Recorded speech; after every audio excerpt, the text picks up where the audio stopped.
Dans l'assemblée des saints, assoiffé je me tiens, que ton onction descende sur moi.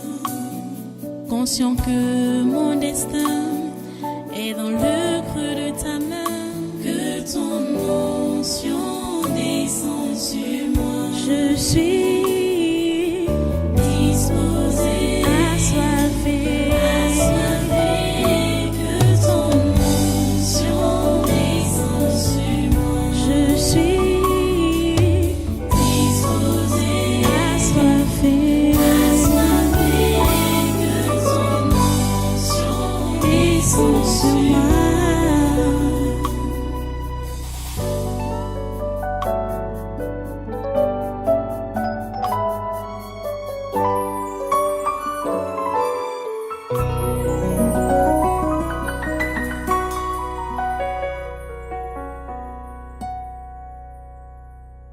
Alléluia.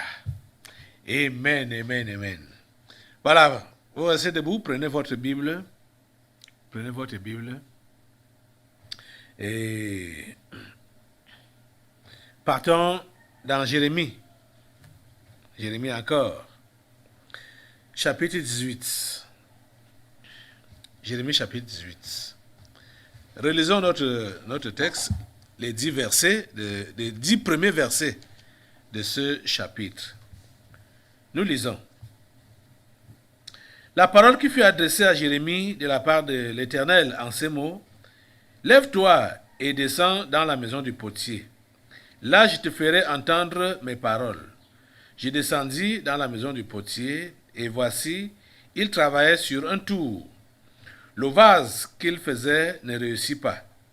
Comme il arrive à l'argile dans la main du potier, il en refit un autre vase, tel qu'il trouva bon de le faire. Et la parole de l'Éternel me fut adressée en ces mots: Ne puis-je pas agir envers vous comme ce potier, maison d'Israël, dit l'Éternel. Voici comme l'argile est dans la main du potier, ainsi vous êtes dans ma main, maison d'Israël. Soudain je parle sur une nation, sur un royaume, d'arracher, d'abattre et de détruire. Mais si cette nation sur laquelle j'ai parlé revient de sa méchanceté, je me repens du mal que j'avais pensé lui faire. Et soudain je parle sur une nation, sur un royaume, de bâtir et de planter. Mais si cette nation fait ce qui est mal à mes yeux et n'écoute pas ma voix, je me repens du bien que j'avais eu l'intention de lui faire. Prions le Seigneur. Notre Dieu, nous te remercions pour ta parole de ce jour, ta parole de ce moment. Ô Dieu, s'il te plaît, donne à tes enfants, à ton peuple, des cœurs réceptifs.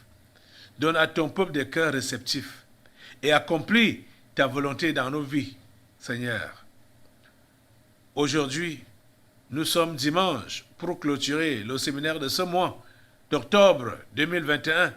S'il te plaît, Seigneur, que ta volonté s'accomplisse dans nos vies, dans chaque vie. Ô Dieu, s'il te plaît, que ta volonté s'accomplisse dans chaque vie en tant qu'individu et que ta volonté s'accomplisse dans nos vies en tant que ton peuple, ton Église.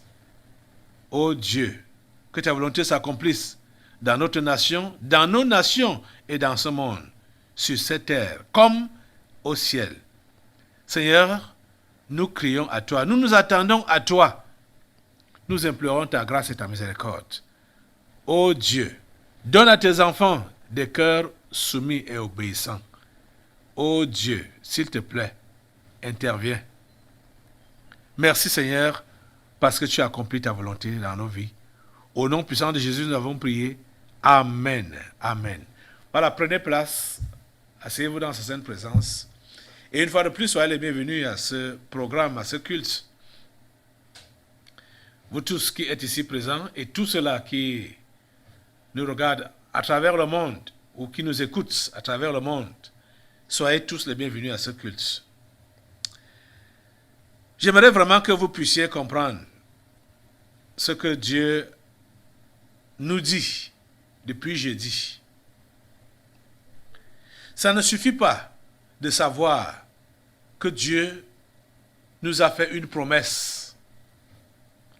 Et comme il est fidèle, il va accomplir cette promesse. Cela ne suffit pas. Il nous est demandé à nous, puisque Dieu, lui, il est fidèle, hein?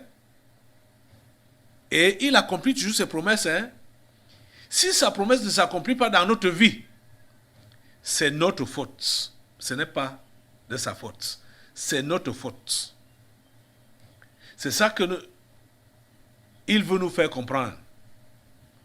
Il dit que quand bien même il a préparé faire du mal à une nation, à un peuple, mais si cette nation-là ou ce peuple-là se repent, donc change de comportement, décide de changer de comportement, Dieu dit qu'il se repent de faire ce mal qu'il avait prévu là, contre ce peuple ou contre cette nation. Mais s'il a même fait donc des promesses, comme pour vous autres qui dites que vous êtes chrétiens, vous êtes là seulement derrière les promesses. Donc vous fonctionnez à base des promesses. Et vous êtes là seulement pour réclamer les promesses. Mais on a vu que c'est une mauvaise attitude pour un enfant de Dieu, pour un chrétien qui a seulement la main tendue vers Dieu. On ne doit pas seulement avoir la main tendue vers Dieu. Seigneur, donne-moi, Seigneur, accomplis ta promesse dans ma vie. Donne-moi ces miracles. Donne-moi. Ce n'est pas de cette façon-là que l'enfant de Dieu doit se comporter vis-à-vis de son Père. La mendicité spirituelle, c'est ça que les esprits ont appelé la mendicité spirituelle. Donc, les gens, la majorité est là seulement pour attendre, pour quémander, attendre les grâces, les bénédictions. Ils n'ont rien à faire pour Dieu, ils veulent seulement recevoir. Seigneur, tu as promis, Seigneur, fais ça. Seigneur, tu as promis, Seigneur, donne. Oh Seigneur, tu as promis, vraiment, je souffre beaucoup. Il faut que maintenant que ta promesse se réalise. Ah, égoïste. Égoïste. Plusieurs sont égoïstes. Donc, ils ne comprennent même pas ce que Dieu veut d'eux.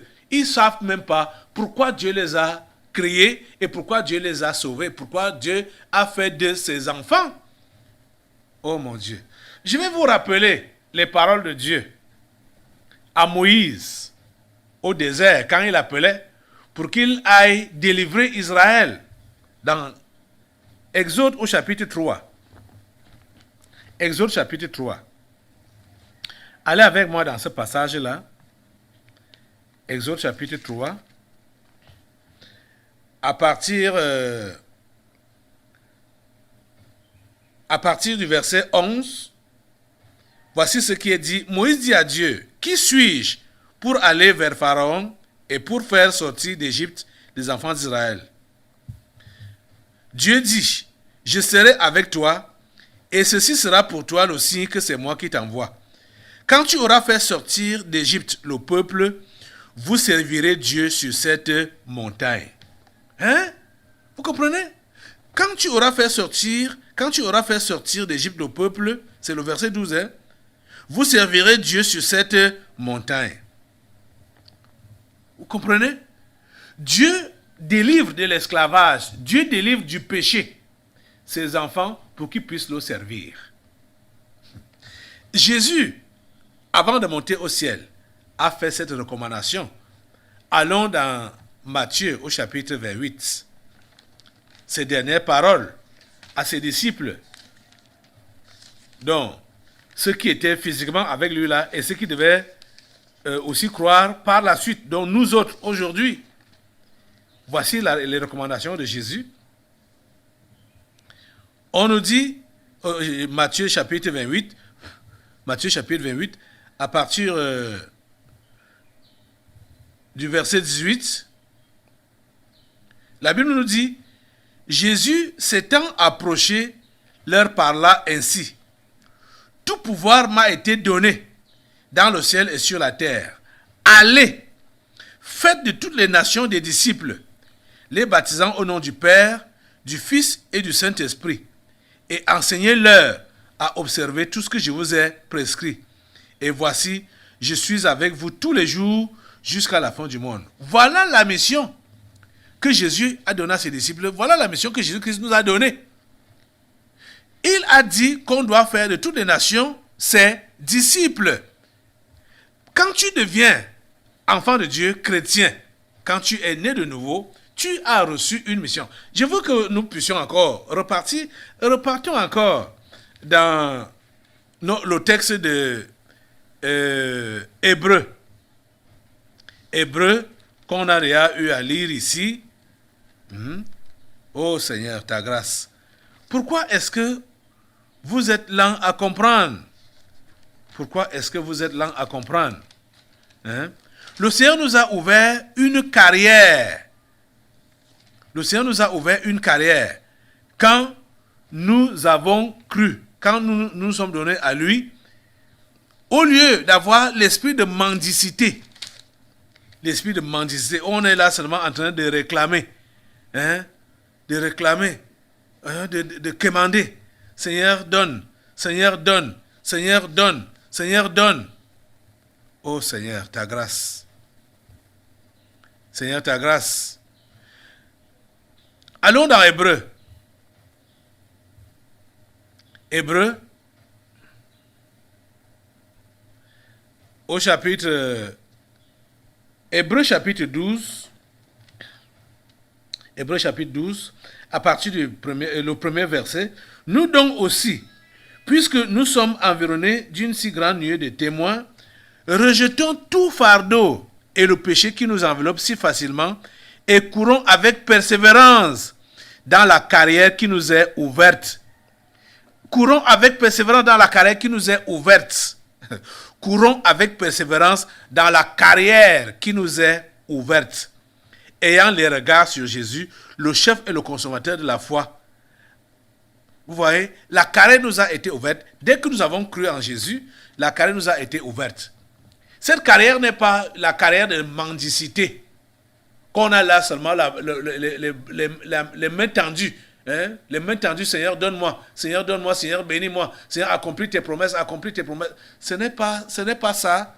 Le Seigneur nous a ouvert une carrière, et la carrière là, c'est quoi? C'est le ministère donc de la réconciliation, pour réconcilier les pécheurs avec Dieu. Vous comprenez? C'est vrai que Dieu nous a fait les promesses, et ces promesses se réalisent toutes seules quand nous sommes en train d'opérer dans notre carrière. Vous-même, vous savez que, en ce qui concerne les carrières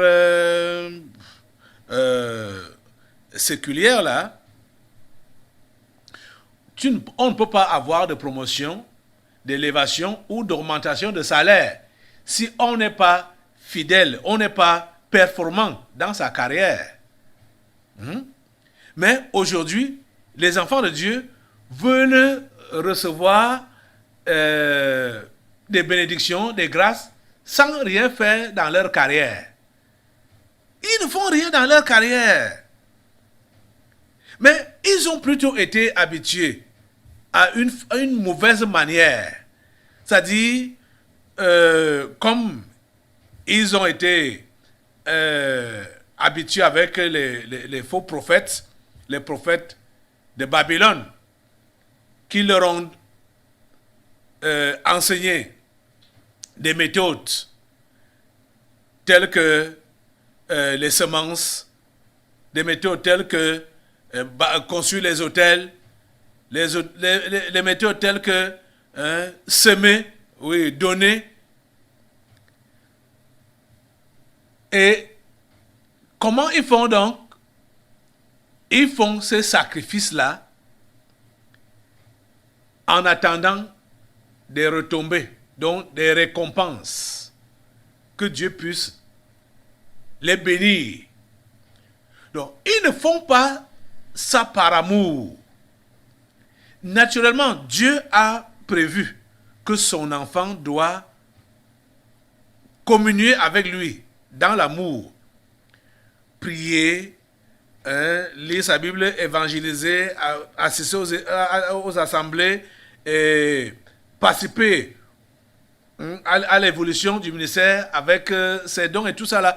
Mais cela ne doit pas être sous pression, ça doit être volontairement, délibérément. Mais les faux prophètes ont enseigné que si tu ne fais pas ça, tu n'es pas béni. Si tu ne fais pas ça, Dieu ne te regarde pas, Dieu ne t'exauce pas. Et ils ont donc commencé à faire ces sacrifices pour donc recevoir des grâces, des bénédictions. C'est une mauvaise méthode, c'est une mauvaise compréhension. L'enfant de Dieu doit servir son Dieu naturellement, paisiblement, sans être sous pression. Et il ne doit rien faire pour attendre à Dieu ou à quelqu'un pour attendre une récompense, une rémunération. Parce que Dieu sait tout ce dont son enfant a besoin. Dieu le sait. Je veux que nous partions encore dans un autre passage là. Allons dans Matthieu chapitre 6. Matthieu chapitre 6. Oh mon Dieu. Es-tu enfant de Dieu? Dieu est-il ton Père? Il faudrait que tu comprennes que tu n'as pas besoin de te donner des peines inutiles, espérant que, comme il va voir dans tes peines, il va te récompenser. Dieu sait de quoi tu as besoin. Tu dois seulement le servir. Tu comprends?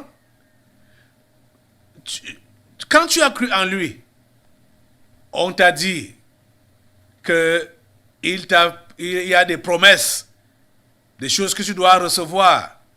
S'il te plaît, ne reste pas là en train de mendier seulement. Donc l'accomplissement de ces promesses-là. Tu comprends ça? Matthieu chapitre 6. Lisons à partir du verset 24. Jésus dit, c'est Jésus qui enseigne, qui dit, nul ne peut servir deux maîtres. Vous voyez? Il parle de quoi? Il parle du service. Il parle du service. Donc, le Seigneur s'attend à ce que nous puissions le servir. C'est ça qu'il attend de nous, que nous puissions le servir. Volontairement, délibérément, avec amour, sans pression. Vous comprenez? Nul ne peut servir deux maîtres. Donc, et il précise que on ne peut pas servir deux maîtres. On ne peut pas servir le diable et servir Dieu à la fois. Ce n'est pas possible. Il dit, nul ne peut servir deux maîtres, car ou il haïra l'un et aimera l'autre, ou il s'attachera à l'un et méprisera l'autre. Vous ne pouvez servir Dieu et Mammon. Et vous savez que Mammon, c'est le dieu de l'argent, la cupidité. Et comment ça se manifeste pour savoir que si tu sers Mammon, quand tu es permanemment dans les inquiétudes. Quand tu es dans les inquiétudes, tu sers Mammon. Ne pense pas que ceux qui servent Mammon, c'est ceux-là qui amassent de l'argent dans leur maison ou à la banque. Ceux qui servent Mammon, c'est ceux-là qui ne font pas confiance en Dieu et qui sont toujours en train de se plaindre, qui sont dans les lamentations et dans l'inquiétude. Ils sont dans l'inquiétude à cause du pain quotidien, de l'habillement et de tous ces besoins-là, les besoins matériels. Ceux qui sont dans les inquiétudes à cause des besoins matériels, ce sont eux qui servent Mammon. Ce sont eux qui servent le dieu de la cupidité. Ils sont cupides. Vous allez comprendre ça, comme je vais continuer avec la lecture maintenant. Jésus dit donc au verset 25, « C'est pourquoi je vous dis, ne vous inquiétez pas pour votre vie, de ce que vous mangerez, ni pour votre corps, de quoi vous serez vêtus. La vie n'est-elle pas plus que la nourriture, et le corps plus que le vêtement? Regardez les oiseaux du ciel, ils ne sèment ni ne moissonnent, et ils n'amassent rien dans les greniers, et votre Père Céleste les nourrit, ne valez-vous pas beaucoup plus qu'eux? Qui de vous, par ses inquiétudes, peut ajouter une coudée à la durée de sa vie? Et pourquoi vous inquiétez au sujet du vêtement? Considérez comment croissent les lits des champs. Ils ne travaillent ni ne filent. Cependant, je vous dis que Salomon même, dans toute sa gloire, n'a pas été vêtu comme l'un d'eux. Si Dieu revêt ainsi l'herbe des champs, qui existe aujourd'hui et qui demain sera jeté au four, ne vous vêtira-t-il pas à plus forte raison, gens de peu de foi? Ne vous inquiétez donc point et ne dites pas, que mangerons-nous, que boirons-nous, de quoi serons-nous vêtus? Car toutes ces choses, ce sont les païens qui les recherchent. Votre Père Céleste sait que vous en avez besoin. Verset 33. Cherchez premièrement le royaume et la justice de Dieu, et toutes ces choses vous seront données par-dessus. Ne vous inquiétez donc pas du lendemain, car le lendemain aura soin de lui-même. À chaque jour suffit sa peine. Vous comprenez ce que Dieu dit là? Vous comprenez ce que Jésus enseigne là? Ces conseils sont de moins en moins mis en place par les enfants de Dieu. Les conseils que Jésus-Christ donne ici là. Beaucoup sont dans les inquiétudes et beaucoup pensent qu'il faut prendre les jeûnes, les prières, machin, tout ça là, pour débloquer sa bénédiction, débloquer ses grâces. Ils sont dans l'église, ils sont dans la foi avec l'esprit de mendicité. Et les prières, les jeûnes, tous les services ou le fait de donner, ce sont des sacrifices, mais ce sont des sacrifices maléfiques. Parce que ça ne glorifie pas Dieu. Ils ne donnent pas ça pour Dieu, ils donnent ça pour eux-mêmes. Parce qu'ils donnent pour que ça puisse changer leur histoire. Ça puisse déclencher le miracle dans leur vie. Ne donne pas dans l'intention de déclencher le miracle dans ta vie. N'évangélise pas dans l'intention de déclencher le miracle dans ta vie. Ne prie pas dans l'intention de déclencher le miracle dans ta vie. Prie parce que Dieu a demandé qu'on doit prier. Prie pour les autres parce que Dieu a demandé qu'il faut prier pour les autres. Occupe-toi des autres parce que Dieu a demandé cela. N'attends rien en retour. Jésus enseigne même ça clairement dans les évangiles, disant que quand il faut même faire du bien à quelqu'un, n'attends pas des retombées immédiates là.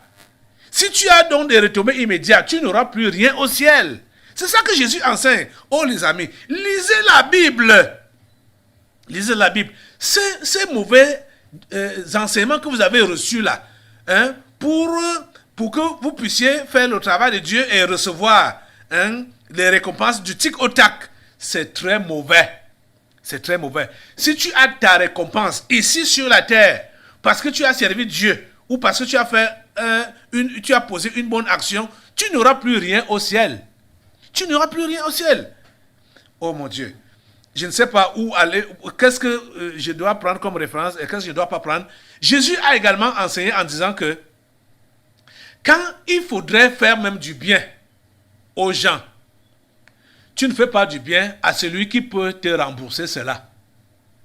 Jésus a dit, il a enseigné dans l'évangile que quand tu veux faire du bien, invite les démunis, invite les lépreux, les démunis, ceux-là qui n'ont rien.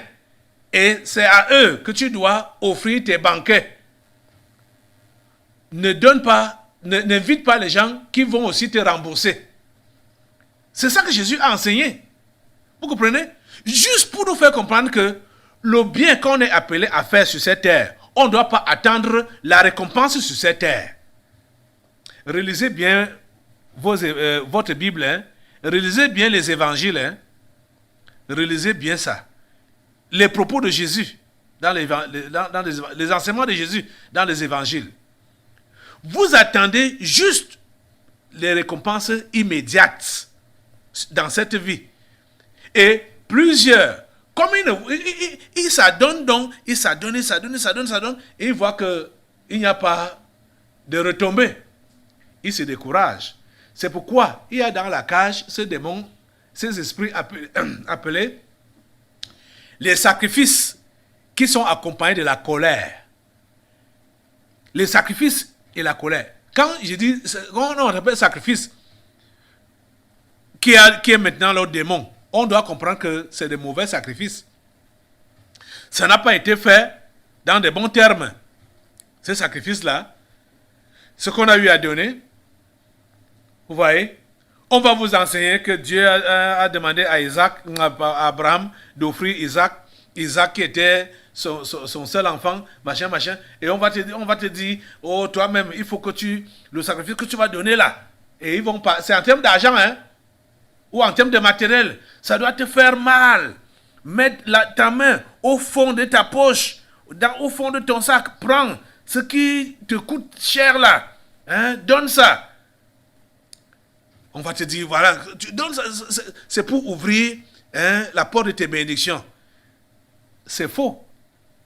Quand vous allez voir l'apôtre Paul dire que celui qui donne peu moissonnera peu, et celui qui donne beaucoup moissonnera abondamment. Ce n'est pas pour que le pasteur achète une nouvelle voiture ou un nouveau jet privé ou bien se construise une villa.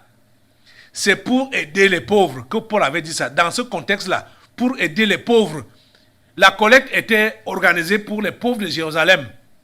Vous comprenez? Ce n'était pas... Parce qu'aujourd'hui, quand on vous dit de semer comme ça là, abondamment, pour que vous allez moissonner abondamment, c'est que c'est le prophète là qui veut recevoir cet argent là. Il va faire quoi avec? Vous ne savez même pas ce qu'il va faire avec ça. On va vous dire, hein, semer, faites des sacrifices d'Isaac. Faites, c'est du mensonge, c'est du mensonge, c'est de l'escroquerie, c'est du fémania. Vous comprenez? Vous êtes habitué à ça là-bas dehors. Et depuis que vous faites ça, ça a changé quoi dans votre vie? Et plusieurs vrais chrétiens, plusieurs vrais enfants de Dieu ont été frustrés parce qu'ils ont eu à faire ces choses-là. Ça n'a rien donné. Ça n'a rien donné. Ça n'a rien donné. Leur condition n'a pas changé. Et vous voyez que pourquoi leur condition n'a pas changé? Pourquoi ils ont été même trompés? Pourquoi ils sont tombés dans ce fait mania-là? Parce qu'eux-mêmes avaient en eux la semence du faux. Depuis, j'enseigne sur ça. Depuis, j'enseigne sur ça pour dire que ceux-là qui se font tromper par des faux prophètes, ils ont en eux la semence du faux. Mais Dieu a permis que ce soit seulement pendant cette période que le démon appelé semence du faux vienne en surface. J'enseigne sur ça depuis.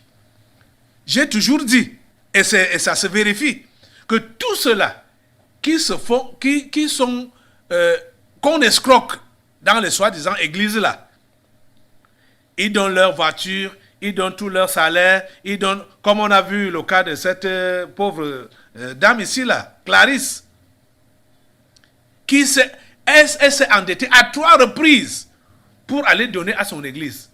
Et elle a la dette là derrière son dos jusqu'en 2025. Nous sommes en 2021. Donc il y a encore 4 longues années devant elle où elle ne va pas jouir de son salaire de fonctionnaire. Vous êtes en train de voir ça? C'est comme ça qu'ils font. C'est comme ça qu'ils font. Et vous allez voir donc que quand les enfants de Dieu ont été trichés, volés, braqués comme ça là dehors, quand ils reviennent même dans le bon sens que, parce que beaucoup fuient même les églises, hein, quand ils sont frappés comme ça là, ils sont découragés, ils rentrent à la maison, ils ne veulent plus rien entendre parler de Dieu. C'est ça que le diable vise quand il a mis ses serviteurs dehors, qui vous enseignent ces fausses doctrines là. Vous voyez? Mais s'il arrive qu'ils reprennent conscience, parce que Dieu, quand son élection est sur toi, hein, n'importe comment, il va faire que tu puisses te reconnecter à la vérité.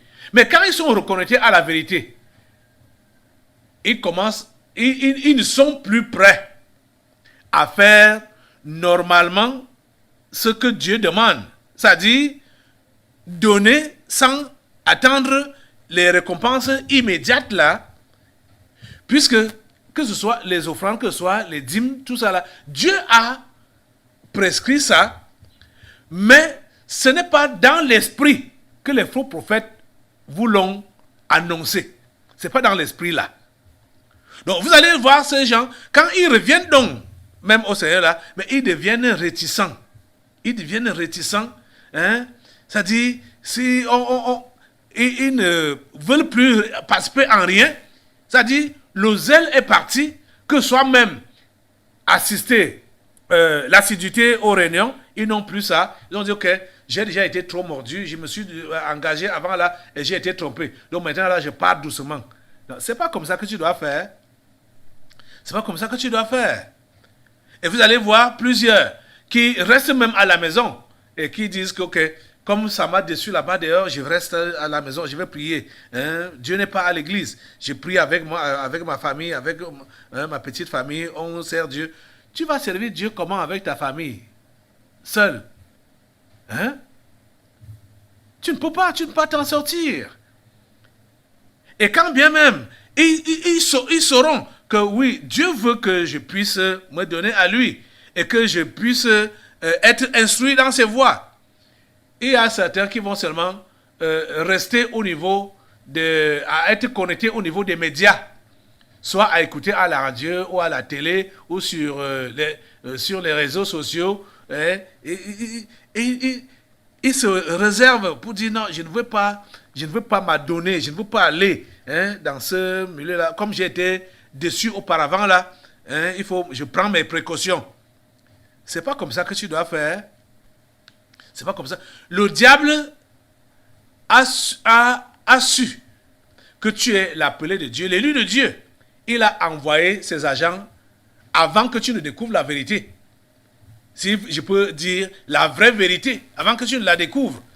La Bible nous dit que le voleur ne vient que pour voler, égorger et détruire. Mais le bon berger est venu pour donner la vie, et la vie en abondance. Donc, dans nos vies, d'une manière générale, nous avons d'abord la visite du voleur avant l'arrivée du bon berger. C'est le voleur qui vient d'abord voler, égorger et détruire. Nous passons tous par ce phénomène-là. Donc, après le passage du voleur, c'est maintenant l'arrivée du bon berger. Et quand le bon berger arrive, je vous dis, partez dans les Écritures, de la Genèse à l'Apocalypse, étudiez les Écritures, lisez les Écritures, recevez l'instruction et appliquez sans plus argumenter. Vous comprenez? Parce que déjà, quand vous allez lire les Écritures, vous allez comprendre que ce qu'on vous enseignait dans ces faux milieux-là, ça ne correspondait pas. Et l'attitude que vous voulez prendre maintenant, en vous méfiant de tout, en lisant les Écritures, vous comprendrez que ça ne doit pas être comme ça. Vous allez le comprendre. Parce que les Écritures vont vous éclairer. Les Écritures vont vous éclairer. Vous comprenez? Vous ne pouvez pas servir Dieu seul. Vous ne pouvez pas servir Dieu seul. Je sais, aujourd'hui, je sais que je vais parler à quelqu'un qui est passé par cette expérience et qui est à la maison et qui nous suit fidèlement, mais a peur de nous joindre parce qu'il a été mordu dehors par les faux prophètes. Je vais vous donner ce témoignage. Quand je me suis converti étant à l'église catholique. Quand je me suis converti, je ne connaissais pas d'autres milieux chrétiens. Je ne connaissais rien. Mais Dieu a permis que, je crois, ça devait être 3 mois après, que j'ai connu la première congrégation donc, de ce que vous appelez là-bas dehors, éveillés. Et à la rentrée, j'ai rejoint, parce que je me suis converti pendant les grandes vacances. C'était en juin, le 21 juin précisément. La rentrée, ça se passe au Cameroun, souvent en septembre. À la rentrée, j'ai été conduit, parce que j'étais à Yaoundé, c'est à Yaoundé que je me suis converti, mais je fréquentais le lycée d'Obala. Donc, À la rentrée, je suis rentré à Obala. Et avant de rentrer là-bas, j'ai donc rencontré une communauté ici à Yaoundé qui m'a indiqué là où je pouvais persévérer, comme vous parlez souvent, là où je devais prier à Obala. Je suis arrivé dans cette communauté. C'était une femme qui dirigeait ça. Et la plupart des gens un peu mûrs dans l'assemblée là, c'était seulement des femmes. Il y avait juste un seul jeune homme qui était là. Il faisait la classe de terminale. C'est lui que cette femme était en train de former pour prendre les devants. Et il y avait également un autre jeune converti comme ça, un enseignant. On appelait à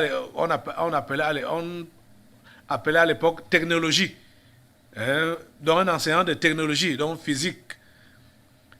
Bon, c'est eux qui étaient un peu les deux hommes-là qui prenaient de temps en temps la parole, mais c'est la femme qui dirigeait l'assemblée. En lisant ma Bible, je comprends que la femme ne doit pas prendre autorité sur l'homme. Mais je regarde ma communauté, je vois que c'était les femmes qui étaient devant, qui prenaient les devants. L'histoire là m'a frustré. Ça m'a frustré. Je dis, mais ce n'est pas conforme à ce qui est écrit là. Parce que Paul est clair là-dessus. Hein? Vous allez lire que ce soit dans les Corinthiens ou bien les conseils qu'il donne à Timothée. Il dit ça clairement. J'ai lu ça. Et ça m'a frustré. Dans l'assemblée des saints, assoiffé je me tiens, que ton onction descende sur moi. Conscient que mon destin est dans le creux de ta main, que ton onction descende sur moi. Je suis